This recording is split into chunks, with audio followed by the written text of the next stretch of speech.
नमस्ते साथियों, मैं हूं उदयपुर से एडवोकेट मुकेश कुमार गोपावत। आज हम बात करेंगे चेक बाउंस के मामले में नोटिस से संबंधित जानकारी। चेक बाउंस के मामले में नोटिस बहुत ही महत्वपूर्ण होता है, यानी कि जब आपका चेक बाउंस हो गया और आपने किसी व्यक्ति को नोटिस दिया या आपके पास कोई नोटिस आया, तो उस नोटिस को देते समय अगर कुछ गलती हो गई है तो उस गलती से आपका मुकदमा खारिज हो सकता है। वे कौन कौन सी गलतियां हैं जिसके कारण चेक का मुकदमा खारिज हो सकता है, इस पर अपन इस वीडियो में जानेंगे। साथ में अपन यह भी जानेंगे कि मुख्य जजमेंट कौन कौन से हैं कि जिन गलतियों के आधार पर न्यायालय ने चेक के मुकदमे को खारिज किया। यानी कि ये जो वीडियो है ये परिवादी और अभियुक्त, अगर आपका चेक का मुकदमा क्या परिवादी है तो आपके लिए भी महत्वपूर्ण है, और अगर आप अभियुक्त हैं तो आपके लिए भी महत्वपूर्ण है। यानी कि परिवादी को तो क्या ध्यान रखना है, कौन सी गलतियां नहीं करनी, और अभियुक्त को यह ध्यान रखना है कि मेरे पर जो चेक का मुकदमा किया गया है उसमें अगर नोटिस में ये गलतियां हैं तो आपको उस गलतियों को जो मैं बताऊं उस अनुसार कोई गलती हो तो उसको देखना है, और वो गलती मिल जाती है तो आपका चेक का मुकदमा खारिज हो जाएगा।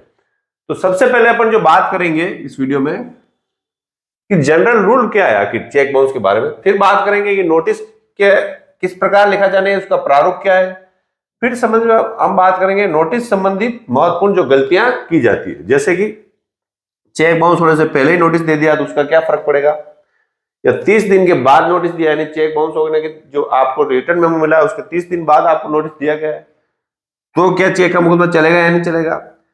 चेक 2 बार रिटर्न कराया है और दोनों बार नोटिस दे दिया है, एक बार ही दिया है या दूसरी बार दिया है या फर्स्ट बार दिया है दूसरी बार नहीं दिया, तो क्या फर्क पड़ेगा।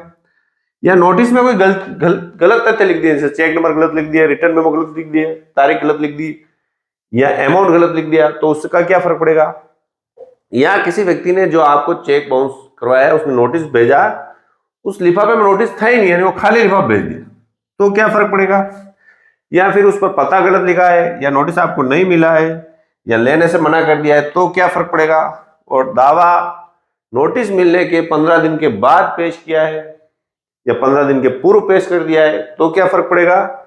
और भेजने के बाद नोटिस का पता ही नहीं चला कि क्या हुआ, तो दावे पर क्या फर्क पड़ेगा। यानी कि नोटिस संबंधी जितनी भी गलतियां हैं संभावित जो चेक के मामले में होती है उसका अपन विस्तार से इस वीडियो में समझेंगे। ये वीडियो बहुत महत्वपूर्ण इसलिए है कि कई बार आप कौन कितना पैसा मांगता है कितना नहीं मांगता ये बातें तो बहुत दूर रह जाती है और टेक्निकली तौर पर मुकदमा खारिज हो जाता है, और जो खारिज हुए उनके मैं 8-10 रूलिंग भी इसमें बताऊंगा, जो अंत में या वीडियो के साथ साथ ही अपन उसको समझते जाएंगे। सबसे पहले तो आपको जनरल रूल जब तक समझ में नहीं आएगा तब तक ये बाकी सारी बातें समझ में नहीं आएगी। जनरल रूल ये है कि मान लो बी ने पैसे लिए और ए को चेक दिए, ए ने जो बैंक में जो पैसा चेक डाला और बैंक में चेक डालने के बाद ए को जब सूचना मिली उस सूचना से 30 दिन के अंदर नोटिस देना है, ठीक है ना।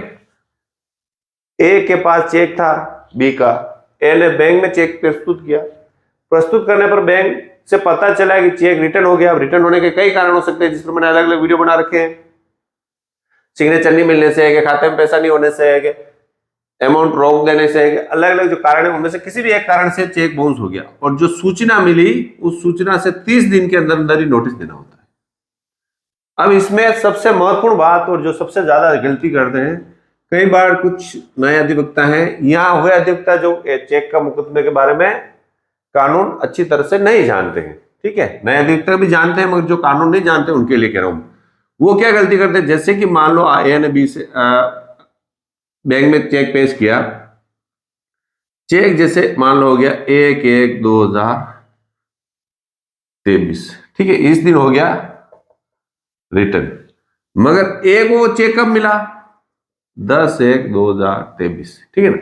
अगर इससे 30 दिन गिनते हैं तो हो गया 30/1/2023 और एक ये नहीं गिना जाएगा तो हो गया 31/1, ठीक है। और इससे 30 दिन गिनते हैं तो शायद होगा 9/2/2023। तो चेक रिटर्न कब हुआ 1/1/2023 को, तो 30 दिन कब गिने जाएंगे। मेरा कहने का मतलब है कि जब ए को सूचना मिली, जिस दिन रिटर्न हुआ उस रिटर्न मेमो के दिन नहीं, जिस दिन सूचना मिली, यानी कि रिटर्न मेमो के दिन से नहीं गिना जाकर जिस दिन ए को सूचना मिली है उस दिन से 30 दिन गिने जाएंगे, कुल मिला के बात है। मगर आप रिटर्न मेमो ले आए, उस पर 1/1/2023 ही लिखा है, तो फिर आप ये कैसे सिद्ध करोगे मुझे तो 1/10 से 1/2023 को सूचना हुई थी? इसके लिए क्या होता है, चेक प्राप्ति का एक ज्ञापन, चेक प्राप्ति का आपको एक ज्ञापन बैंक देती है, ठीक है ना, कि इस दिन चेक ए को दिया गया, यानी जब ए को चेक दिया गया उसकी तारीख से 30 दिन के अंदर नोटिस देना होता है। समझ में आएगा ना? मगर इसका ए के पास प्रूफ होना चाहिए, बाकी नहीं है तो जिस दिन रिटर्न हुआ उससे 30 दिन के अंदर दे दो आप, ये दिन बचाने की जरूरत नहीं है। मगर कभी कभी क्या है, नोट रिटर्न में पड़ा रह जाता है, तो उस दिन आपको विशेष ध्यान रखना चाहिए। यानी कि नोटिस रिटर्न होने के, सूचना होने के 30 दिन बाद। फिर नोटिस का प्रारूप क्या है, देखो नोटिस में क्या लिखा जाना चाहिए और क्या नहीं लिखना चाहिए। नोटिस में जो महत्वपूर्ण बात है, एक तो जो चेक है उस चेक का वर्णन, उसमें क्या आ गया, बैंक का नाम, ठीक है, चेक पे जो तारीख लिखी है वो तारीख, ठीक है, और चेक नंबर, फिर चेक पे जो पैसा लिखा है वो पैसा किस मोड में दिया, कब दिया, फिर रिटर्न कब हुआ, और फिर 15 दिन के अंदर आपको पैसा देना। ये बातें लिखनी महत्वपूर्ण है। बाकी तो सारे नोटिस में आएंगे, वो तथ्य आएंगे, ये तथ्य होने जरूरी है। ये एक प्रारूप है, कानून में ऐसा कोई फिक्स प्रारूप नहीं है, मगर ये बातें आनी जानी चाहिए ताकि सामने वाले को समझ में आ जाए कि मैंने कब पैसा लिया, कब मैंने कौन सी बैंक का चेक दिया, चेक के नंबर क्या है, रिटर्न कब हुआ, ये सारी बातें उसको समझ में आ जाए, ऐसा नोटिस होना चाहिए। अब नोटिस में जो गलतियां की जाती है उस पर अपन चर्चा करेंगे। सबसे पहले गलती समझ जाते हैं, उसका इफेक्ट समझ जाते हैं, फिर जजमेंट भी एक एक करके समझेंगे। जैसे कि चेक बाउंस से पूर्व ही नोटिस दे दिया, जल्दबाजी में रहे। जैसे कि ए ने बैंक में जो चेक डाला, ठीक है, 1/1/2023 को हुआ रिटर्न। इन्होंने क्या किया, एक दिन पूर्व यानी कि 31/12/2022 या इससे पूर्व कभी भी, यानी चेक जब रिटर्न हुआ उससे पूर्व ही नोटिस दे दिया, पहले एडवांस में। अब नोटिस तो रिटर्न तो हुआ ही नहीं और पहले आप नोटिस दे दिया कि आपका चेक रिटर्न हो गया, तो फिर आपका चेक का मुकदमा क्या होगा, पक्का खारिज होगा। ऐसा इस प्रकार के मामले में क्या होगा, चेक का मुकदमा खारिज। जो अभियुक्त देख रहे हैं ना, वो अपने दावे में देख ले कि नोटिस चेक रिटर्न से पहले दिया या बाद में दिया। अगर पहले दिया है तो हल्के से मुस्कुराइए, आपका मुकदमा खारिज हो जाएगा, है ना। अभियुक्त मुस्कुरा सकते हो, परिवादी परेशान हो सकता है। ऐसा क्यों होता है पता है, बैंक से क्या होता है, रिटर्न होते एक मैसेज आता है फरियादी के मोबाइल पर कि आपका चेक रिटर्न हो गया है। और कभी कभी क्या होता है, रिटर्न मेमो एक दिन बाद बनाते हैं और नोटिस पहले आ जाता है, तो मोबाइल पे नोटिस देखकर ही जल्दबाजी में आप नोटिस दे देते, वो नहीं देखना। आपको रिटर्न मेमो देखना है, 30 दिन मिल रहे हैं, जल्दबाजी नहीं करनी, और फिर आपको नोटिस देना है। यानी पहले दे दिया तो चेक का मुकदमा खारिज होगा। इस पर भी रूलिंग है, रूलिंग की जो सुप्रीम कोर्ट की, हाई कोर्ट की, उसको ऊपर वर्णन करके पहले समझ लें। या फिर 30 दिन बाद दिया है। अब ये 30 दिन बाद दिया यानी कि जब रिटर्न हुआ उससे 30 दिन के बाद नोटिस दिया है ना, तो भी अभियुक्त एक बार और मुस्कुरा सकता है, क्योंकि 30 दिन बाद देने पर भी परिवादी का चेक का मुकदमा खारिज होगा। अभियुक्त को मुस्कुराने के चांस डबल मिले। 30 दिन के अंदर ही देना है। अब देखो, दोबारा चेक रिटर्न हो गया, दोबारा चेक रिटर्न से क्या मतलब हुआ समझ लीजिए। ए ने चेक ना डाला बैंक में, ठीक है, बैंक में चेक डाला और चेक हो गया रिटर्न। कौन सी तारीख को हो गया, मान लो ये हो गया 1/1/2023 को हो गया, ठीक है। अब बी ने कहा कि यार अभी पैसे नहीं है, थोड़े दिन रुक जा, वापस डाल देना, ठीक है। 10 दिन रुक गया, फिर इसने डाल दिया 10/1/2023 को, वापस डाल दिया, फिर हो गया रिटर्न। तो ऐसी परिस्थिति में क्या होगा, ऐसी परिस्थिति में यह है कि जो आपके नोटिस रिटर्न हुआ उससे 30 दिन, अगर इस दूसरी बार रिटर्न होने से आप नोटिस दे रहे हो तो 30 दिन के अंदर ही देना, इस बार दे रहे हो तो 30 दिन के अंदर ही देना, तो मुकदमा खारिज नहीं होगा। और खारिज कब होगा वो भी बता देता हूं। ए ने जब नोटिस लिया और पहली बार जब चेक का मुकदमा खारिज हुआ और उसने नोटिस दिया और नोटिस देने के 30 दिन नोटिस दिया, 30 दिन गुजर गए, फिर उसको 15 दिन और मिलते हैं पैसा देने के, उस दरमियान उसने मुकदमा पेश नहीं किया तो चेक का मुकदमा होगा खारिज। दूसरी बात, आपने दोनों बार नोटिस दे दिया, पहले रिटर्न हुआ नोटिस दे दिया, दूसरी बार भी नोटिस दे दिया, और फिर आपने दूसरी बार वाले नोटिस से दिन गिनकर कोर्ट में मुकदमा पेश किया था, आपका चेक का मुकदमा होगा खारिज। यानी कि अभियुक्त और भी मुस्कुरा सकता है। समझे ना? ऐसा क्यों कि कानून में यह है कि जैसे ही चेक का मुकदमा, चेक का नोटिस रिटर्न हुआ और आपने नोटिस दिया, अभियुक्त को सूचना लगी, उस सूचना से 15 दिन के बाद आपको मुकदमा पेश करना होता है, जिसमें 30 दिन का और समय होता है, यानी कि उस समय में पेश करना होता है। और अगर आप वो दिन गिन रहे हो तो ये दिन फिर बैठेंगे नहीं और चेक का मुकदमा हो जाएगा खारिज। ठीक है ना?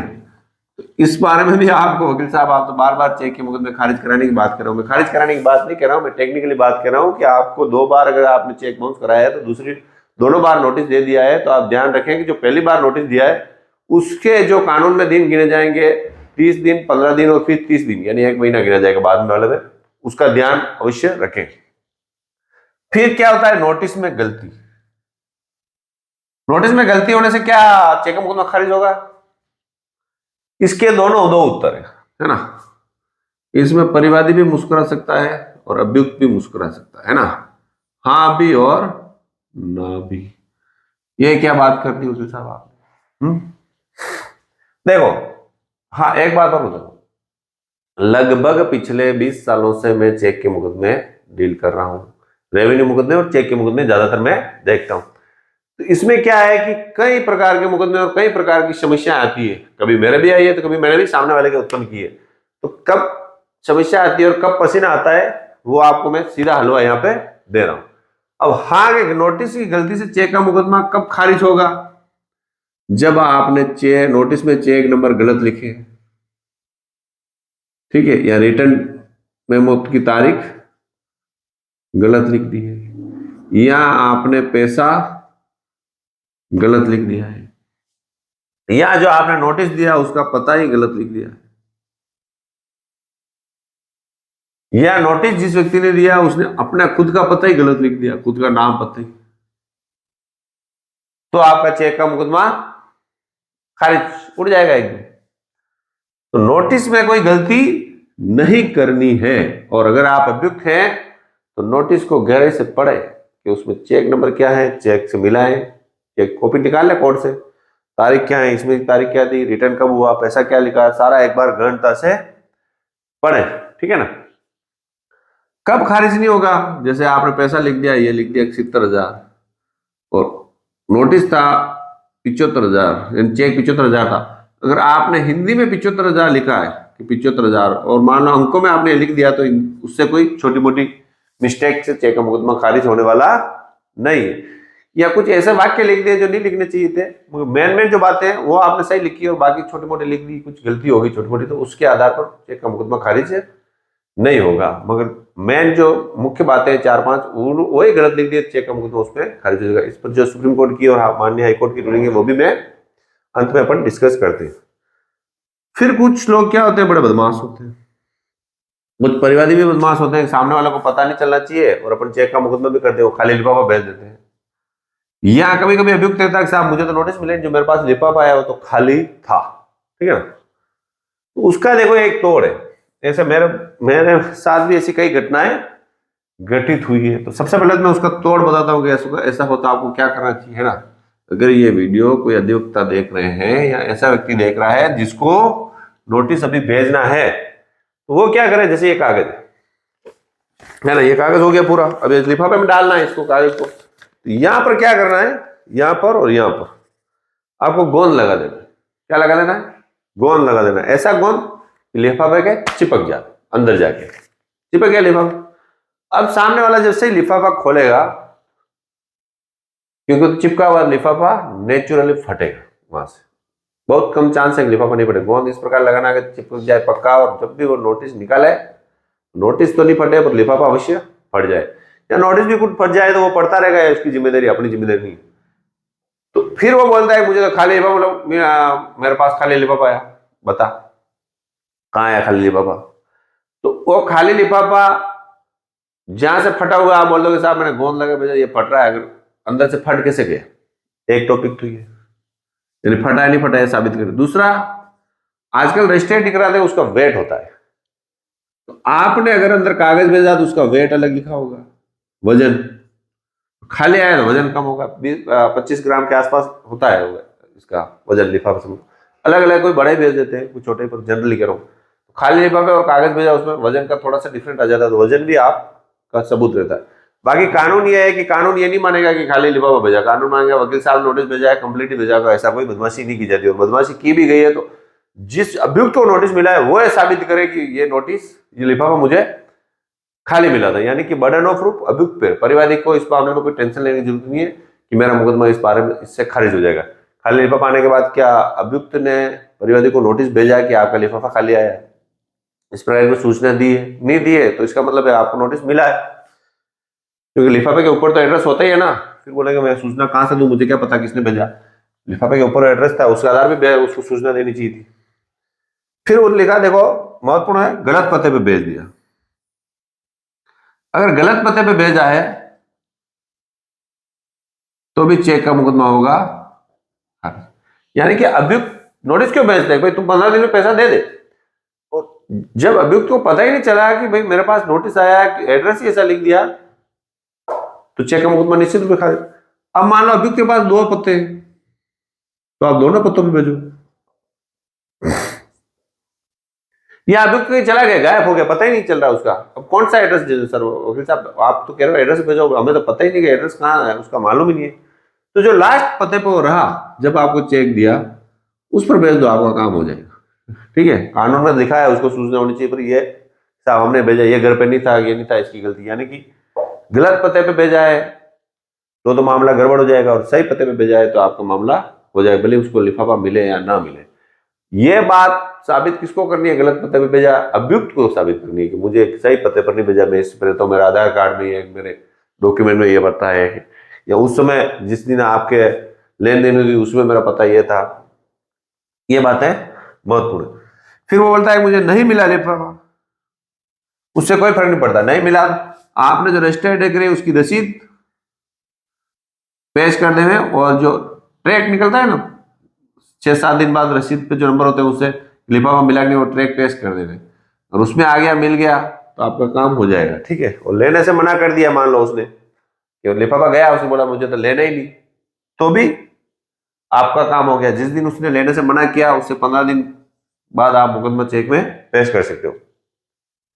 एक जो गलती और ज्यादातर जल्दबाजी में कर देते हैं वो क्या होती है, उसके आधार पर मुकदमे खारिज होते हैं। मैंने एक मुकदमा इस आधार पर भी खारिज करवाया है, और वकील साहब पार्टी की हालत बहुत ही खराब हो गई। क्या हुआ कि भाई देखो कानून क्या है, चेक पे जो तारीख लिखी है उसे 3 महीने में अंदर बैंक में पेश करना है। फिर क्या किया, बैंक में पेश करने के बाद रिटर्न हुआ, जब आपको सूचना हुई रिटर्न की उससे 30 दिन के अंदर आपको देना है नोटिस। जिस दिन आपने नोटिस दे दिया और सामने वाले के घर पे पहुंच गया, भले मिला नहीं मिला, उससे 15 दिन तक तो आपको रुकना है, कि 15 दिन वेट करना है कि पैसा दे दे।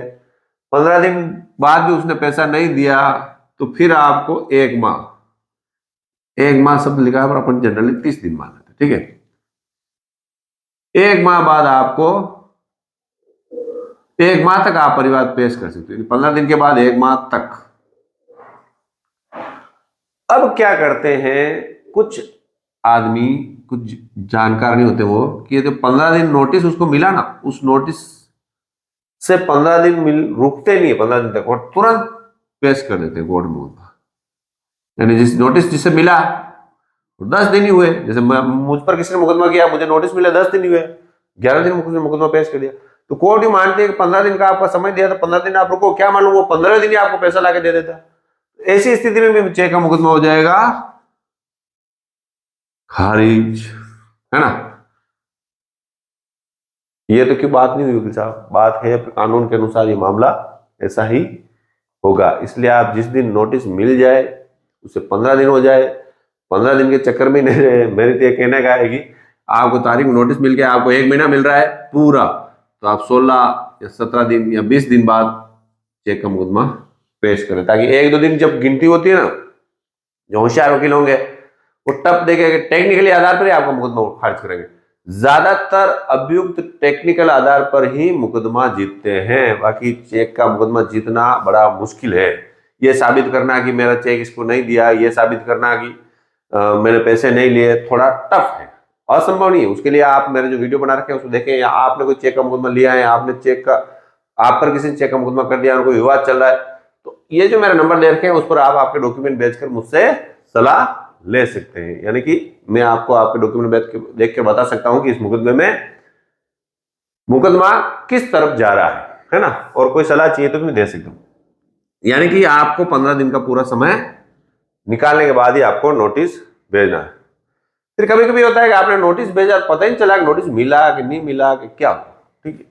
अब इसमें एक दिक्कत आती है, जो काम करता है उससे दिक्कत आती है, जो काम नहीं करता उसको तो क्या दिक्कत आएगी, है ना।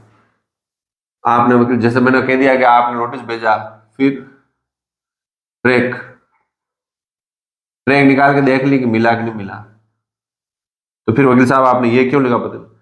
कुछ मामले में ऐसा होता है कि सामने वाला एडवोकेट ट्रैक निकालते ही नहीं और सीधा नोटिस की रसीद पेश करके दावा पेश कर देते हैं।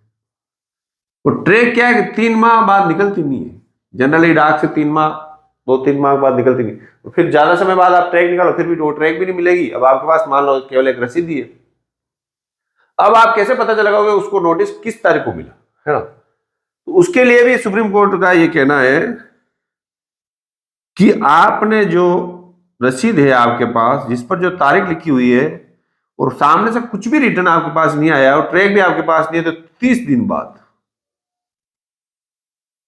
आप चेक का मुकदमा पेश कर देते हैं। 30 दिन बाद आपको 1 महीना मिल जाएगा, ये मान लिया जाता है।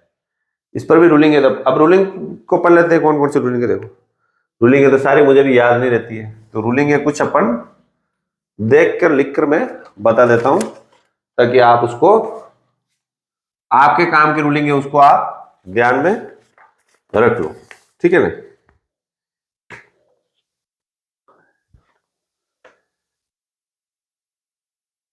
सबसे पहले अपन देखते हैं रूलिंग, ये कि मान लो राशि गलत लिख दी है ना, केवल राशि गलत लिख दी है,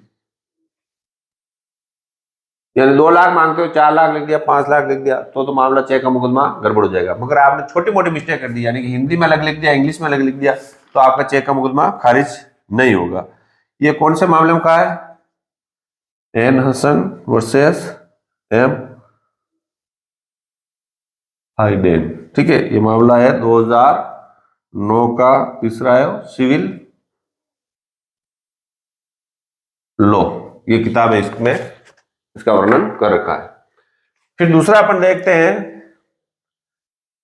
कि एड्रेस गलत लिख दिया है, यानी एड्रेस जिस एड्रेस पे आपको देना है उस एड्रेस पे नहीं देकर किसी दूसरे एड्रेस पे आपने नोटिस दे दिया है, तो इसमें मुकदमा खारिज होगा। इसमें कौन से रूलिंग है, Ramesh versus state of union, ठीक है। यह मामला कब का है, 2013 का। ये दूसरा नाम है DCR 130 पेज नंबर, ये इलाहाबाद हाई कोर्ट का, ठीक है। और नोटिस आप मान लो 30 दिन बाद भेजा, 30 दिन के अंदर ही नोटिस भेजना था और 30 दिन के बाद भेजा है, तो उसमें भी मुकदमा खारिज होगा। जिसमें क्या है, इसका रूलिंग क्या है, national law versus M Rangaswamy, ठीक है। रंगास्वामी, इसका मतलब कहां की होगी हाईकोर्ट, ये कर्नाटक की, ज्यादातर चांस वही है, ये कर्नाटक की, ये हो गया, बुक का नाम है ये, और कर्नाटक हाई कोर्ट। अब नोटिस जो आपने भेजा उसको किसी अन्य व्यक्ति ने ले लिया, जैसे आपने रामलाल को नोटिस भेजा, उसकी पत्नी ने ले लिया, उसके पुत्र ने ले लिया, यानी उसके किसी पारिवारिक सदस्य ने नोटिस ले लिया, तो नोटिस मान्य माना जाएगा। इस पर क्या है, पारिवारिक सदस्य ने ले लिया, तो इस पर क्या कौन सी रूलिंग है, रेखा वर्सेस गौतम, कौन सा मामला? 2013 का, वॉल्यूम 2, DCR, ठीक है ना, पेज नंबर 399। फिर मान लो नोटिस में आपने कोई समय नहीं लिखा कि कब रिटर्न हुआ, चेक की तारीख क्या है, तो उससे कोई फर्क नहीं पड़ता इस पर। और फिर देखते हैं अपन,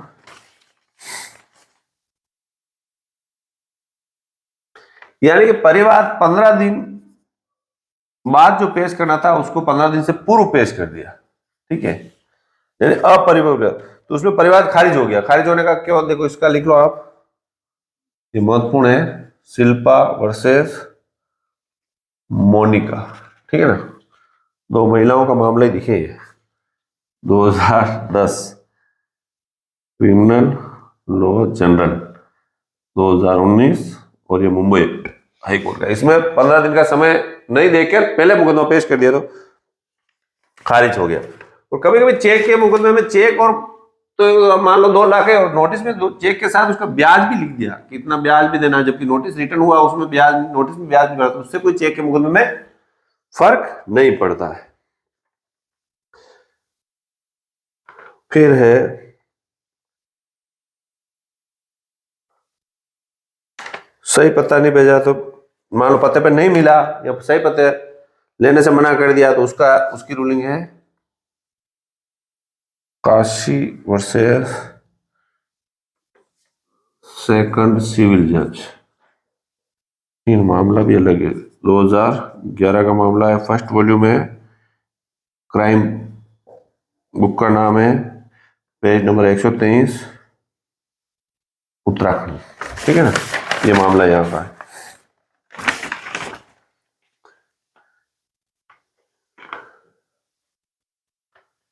और खाली लिफाफा वाला जो मैं कह रहा था, खाली लिफाफा भेजा तो उससे कोई फर्क नहीं पड़ेगा, इसका भी देख लो आप, शेख वर्सेस शेख शब्बीर वर्सेस शेख रोज